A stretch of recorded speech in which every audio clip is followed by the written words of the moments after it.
Hello, मैं हूँ विकास और आज हम बात करेंगे बॉइल्ड वेजिटेबल के बारे में। आपने देखा होगा ऑनलाइन ये काफ़ी पॉपुलर टॉपिक है कि बॉइल्ड वेजिटेबल्स से आपको वेट लॉस में मदद मिलती है। कहीं कहीं मैंने ये भी देखा है कि हाँ, आपका बेली का जो फैट है वो मैजिकली ख़त्म हो जाता है 7 दिन तक आप खाली वेजिटेबल्स खाओ एट्सेट्रा एट्सेट्रा।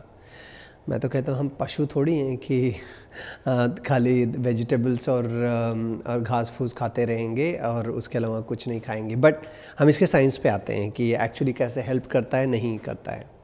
आपको जैसा कि मैंने पहले कई बार बताया है और अगर आप मेरे एपिसोड्स शुरू से सुनते रहे हैं तो आपको पता होगा कि कभी भी आपको वेट लॉस में जाने के लिए, फैट लॉस में जाने के लिए आपको कैलोरिक डेफिसिट में होना होता है। मतलब जितना आप खाते हैं उससे ज़्यादा आपको स्पेंड करना होता है।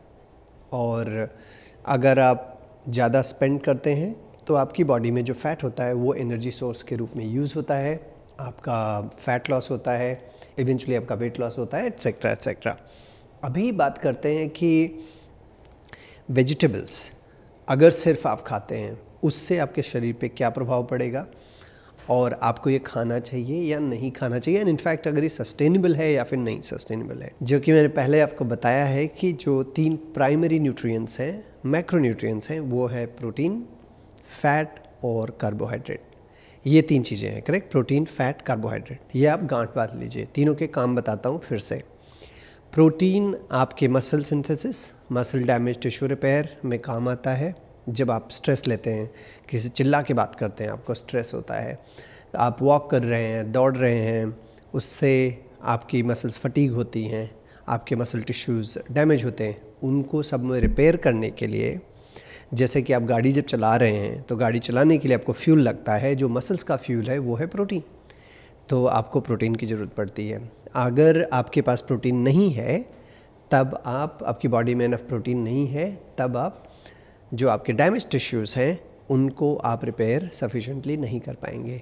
दूसरा पॉइंट, फैट का जो प्राइमरी रोल होता है वो ये होता है कि आपकी बॉडी, आपके ऑर्गन्स इनको सुरक्षित रखे, करेक्ट? वो आपका इंसुलेटर है। कभी देखा है जैसे कुछ भी सामान पैक होकर आता है उसमें गत्ता लगा होता है, वो इसलिए लगा होता है क्योंकि अंदर का सामान आपका सुरक्षित रहे। आप अपनी बॉडी में देखोगे, कहते हैं हमें चर्बी चढ़ गई है, चर्बी बढ़ी हुई है, राइट? उसका जो काम है वो बेचारा अपना काम कर रहा है भैया, आपके जो छोटे छोटे ऑर्गन्स हैं उनको सेफ रख रहा है। तो फैट हमारे लिए बहुत बहुत बहुत बहुत ज़रूरी है। और फैट आपके एनर्जी रिजर्व के रूप में भी काम करते हैं। कभी देखा जब आपकी गाड़ी में रिजर्व लग जाता है तब हम पेट्रोल में ही चलते जाते हैं या फिर डीजल में चलते जाते हैं, लेकिन हमारी बॉडी में जब रिजर्व लगता है तब आदमी कार्बोहाइड्रेट का यूज़ नहीं करता है। अगर कार्बोहाइड्रेट नहीं है तब रिजर्व लगता है, तब बॉडी फ़ैट यूज़ करती है। और फैट में almost unlimited supply of fat होता है, मतलब बहुत ज़्यादा, इसलिए मैं अनलिमिटेड बोल रहा हूँ। तीसरा जो पॉइंट है वो है कार्बोहाइड्रेट। कार्बोहाइड्रेट मतलब बॉडी एंड हमारी जो जीव है, इट लव्स कार्बोहाइड्रेट। मतलब सवेरे उठे, भूख लगी है, आपने आपने चाय पिया, पहले उसमें शुगर है, आपको टेस्ट अच्छा लगा। शाम को आप घर पे बैठे हैं, चखना खाया, थोड़ा काफ़ी डीप फ्राइड चीज़ें खाई, उसमें आपका कार्बोहाइड्रेट है। सॉस, उसमें कार्बोहाइड्रेट है। बर्गर कार्बोहाइड्रेट है, पिज़्ज़ा कार्बोहाइड्रेट है। जो भी चीज़ आपको ऑलमोस्ट अच्छा टेस्ट करती है, जो आपको टेस्ट बड पे आपको बहुत अच्छा लगता है, उसमें बहुत ज़्यादा कार्बोहाइड्रेट होता है। और कार्बोहाइड्रेट आपकी बॉडी का प्राइमरी एनर्जी सोर्स होता है। आपकी गाड़ी का पेट्रोल है कार्बोहाइड्रेट, डीजल है आपका कार्बोहाइड्रेट या फिर गैस है, राइट? सो आपको जिस भी चीज़ की सबसे ज़्यादा ज़रूरत होती है बॉडी को मूव करने के लिए पॉइंट ए से पॉइंट बी रेगुलरली, उसका एनर्जी आपको कार्बोहाइड्रेट से आता है। तो ये तीनों चीज़ें आपको चाहिए क्योंकि इन तीनों के डिस्टिंक्ट काम हैं। अभी हम बात करते हैं कि वेजिटेबल्स खाने से क्या हो रहा है, तो ये भी जान लेते हैं कि वेजिटेबल्स में होता क्या है। वेजिटेबल्स आर नोन, उनमें सबसे ज़्यादा क्या होगा? फाइबर, बहुत सारा फाइबर होता है, करेक्ट? उसके अलावा बहुत सारे माइक्रोन्यूट्रिएंट्स होते हैं, ओके? आपको बहुत सारे मिनरल्स होते हैं, ऐसे मिनरल्स और माइक्रोन्यूट्रिएंट्स होते हैं आपकी इम्यूनिटी बढ़ाने में काम देते हैं, आपको प्रोटेक्ट करने में काम आते हैं, जो आपकी बॉडी वाइटल्स के लिए बहुत इम्पॉर्टेंट है, उसमें वेजिटेबल्स का काम आता है। और वेजिटेबल्स में कार्बोहाइड्रेट होता है, फ्रूट्स में कार्बोहाइड्रेट होता है। तो जब आप वेजिटेबल्स खाते हो, चाहे आप कच्चा खाओ चाहे बॉयल खाओ, उसके जो माइक्रोन्यूट्रिएंट्स हैं, जो मिनरल्स हैं, वो रहेंगे। इनफैक्ट बॉयल करने के बाद काफ़ी माइक्रोन्यूट्रिएंट्स चले जाते हैं। हम शायद इसलिए बॉयल करते हैं, उसके 2 रीज़न्स हैं। एक इसलिए क्योंकि जब आप बॉयल करोगे तब आप उस पर थोड़ा नमक वमक डाल के खा सकते हो सकता है वो गल जाएगा तो आपको डाइजेस्ट करने में आसानी रहेगी। और दूसरा उसका ये रीज़न होता है बिकॉज़ जब वेजिटेबल्स आपके खेतों से आ रही हैं तो खेतों में पेस्टिसाइड्स डाले जाते हैं, उनका छिड़काव किया जाता है, काफ़ी रसायन होते हैं, उनका छिड़काव करते हैं, तो वो आपके वेजिटेबल्स पे हो सकता है कि रहें। अगर आपने उनको सिर्फ धो के ऐसे ही खा लिया बिना बॉईल किए तो ये भी पॉसिबिलिटी है कि वो आपकी सब्जियों में रहे और उससे आपके गट को, आपके स्टमक को नुकसान पहुंच सकता है।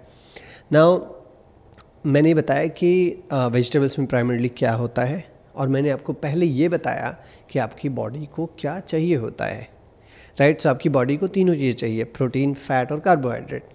लेकिन आपको प्राइमरीली क्या मिला वेजिटेबल से? प्राइमरीली आपको कार्बोहाइड्रेट और फाइबर मिला, मिनरल्स मिले।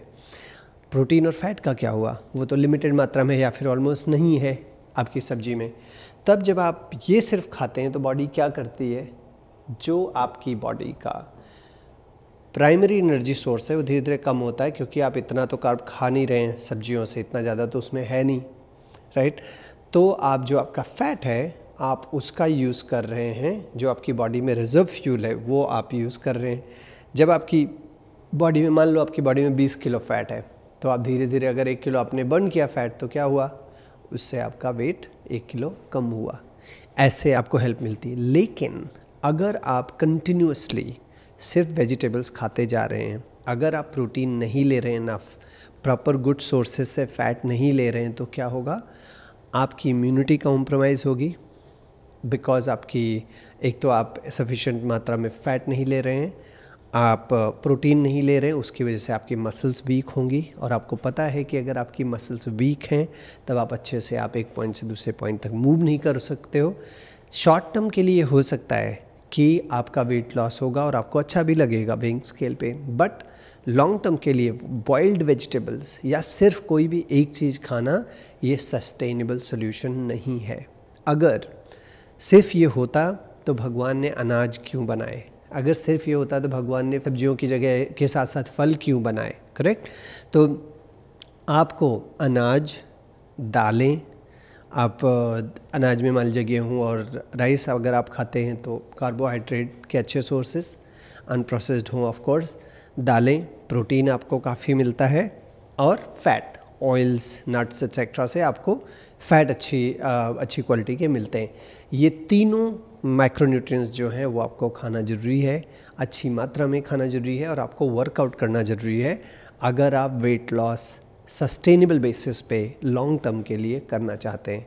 अगर आपको 1 हफ्ते बाद अपने दोस्त की शादी में जाना है, आपको लगता है कि आप क्रॉनिक वेट लॉस करके या फिर डाइटिंग करके आप रह सकते हैं, I am not going suggest, but that's your wish.